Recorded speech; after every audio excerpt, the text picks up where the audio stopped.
Dude, what the hell is going on with the Yankees? They are 1-9 in their last 10 games. Literally, they haven't had a win since August 11th. And yeah, it's August 22nd right now at the time of this recording. That's 11 days they've went without winning a ball game. In those 11 days, they've lost 9 straight games. The last game they lost tonight was against the Washington Nationals. So now the Yankees are last place in their division, way behind the Baltimore Orioles, 17 games behind the Baltimore Orioles with a record of 60-65, and the wild card, yeah, they're 10.5 games out of the wild card too. If this continues, because it probably will, this will be the first time the Yankees finish in last place since 1990, 6 years before I was born. So again, what's wrong with the Yankees? Let's talk about it. So the first thing I think we should discuss is the biggest problem. The Yankees give out massive contracts to injury-prone players, or they trade for those contracts. Guys like Giancarlo Stanton and Aaron Judge. Together, those two players are making $72 million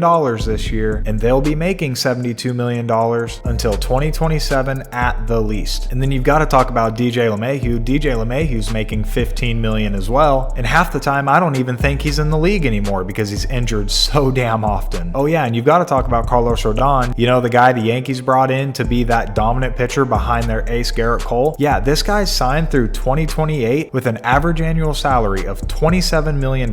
He's not quite making $27 million this year, but I mean, the guy's got 27 innings pitched. I don't think the Yankees or their fans were willing to pay this guy $1 million an inning this year. So that hurts. And altogether, the players that I just mentioned are making $109 million in total for 2023, and they've all been hurt. Plus, you've got another $38 million combined between Anthony Rizzo and Josh Donaldson. Josh Donaldson should be in AAA at this point. He's not even a bench player. I don't even know why they keep him around. They should just release him. And Anthony Rizzo's a great player, but for some reason the Yankees like to play their players while they're injured just to make it worse. So Rizzo's probably not going to play a whole lot more this season. And after the Yankees signed Carlos Rodon this past offseason, I think we all thought the Yankees were going to have one of the best starting rotations in the game. And well, that may have been the case if 4 of their starting pitchers weren't injured most of the season. Listen to this list: Frankie Montas, Carlos Rodon, Nestor Cortez, and Luis Gil. Other than Luis Gil, those other 3 guys are mainstays in a rotation, and Luis Gil himself is not that bad. But Frankie Montas hasn't pitched at all this year because in February he had shoulder surgery, and then the other 3 guys had a combined 103 innings for the entire season. That's all they have so far. For example, Garrett Cole, the ace of the Yankees, has 160 innings all by himself. And then let's not even bring up Domingo Germán. He's just a head case. He's always in trouble with the Yankees or outside of baseball.